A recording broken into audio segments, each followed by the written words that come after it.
Hey, ladies and gentlemen, this is Carmine Sabia for Explain America, and Kamala Harris has tried desperately to hide the truth from people, lied to them, done everything she could, and now she got caught in a big one.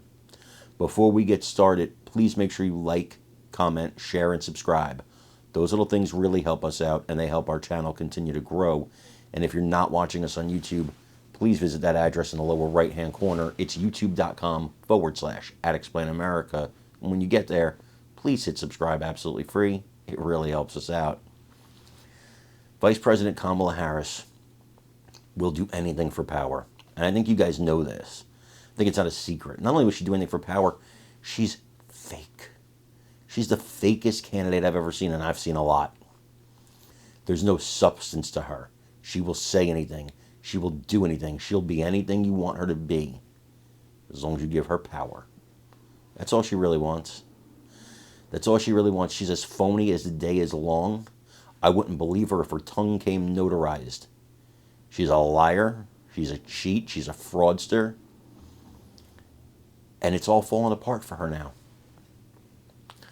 Because you can only lie and cheat so much until people realize who you are. And she tried to pull a fast one on the voters of Pennsylvania and the voters of Michigan, running two completely different ads, promising two completely different things. But believe it or not, she got caught by CNN's K-File.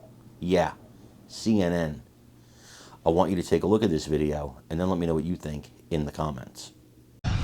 Tonight, mixed messages. A K-File investigation this hour finds Kamala Harris is targeting crucial battleground voters with vastly different messages on Gaza and Israel. This ad is running in Michigan, which has the largest Arab population in America. What has happened in Gaza over the past 9 months is devastating. We cannot allow ourselves to become numb to the suffering, and I will not be silent.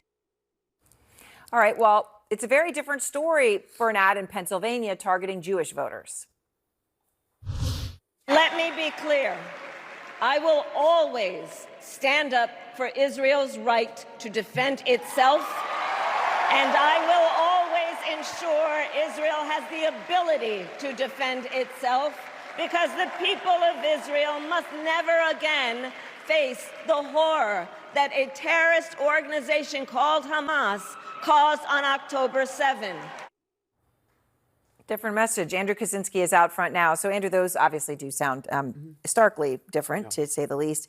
Tell me more about what you found. Yeah, that's right. And look, this really illustrates the sort of fine line that the Harris campaign is trying to walk here in the closing weeks, closing days of this campaign on the issue of Israel. Here you have two entirely different constituencies, and they are getting two entirely different messages. There are often times these constituencies have very opposing views on this. If you are a Jewish person in Pennsylvania, you saw that ad that you're getting.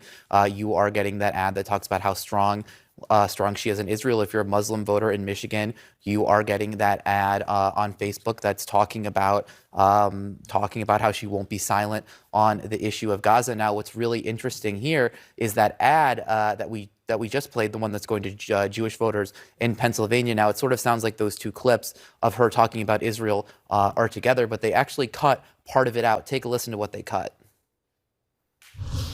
What has happened in Gaza over the past 10 months is devastating. President Biden and I are working to end this war such that Israel is secure, the hostages are released, the suffering in Gaza ends, and the Palestinian people can realize their right to dignity, security, freedom, and self-determination. And you've seen, too, that they cut out that portion of the ad where they talked about Gaza from her DNC speech. Those two parts were together. They sliced them. They cut that part out. Now, look, she's also getting hammered a lot on this issue by Republicans. We talked just a couple days ago about how those robocalls were airing in Wisconsin that are made to sound like they're in support of Jill Stein, talking about her position on Gaza, saying that they're highlighting her pro-Israel position, and they're sort of trying to siphon those votes away from her. So this is a really delicate issue for her.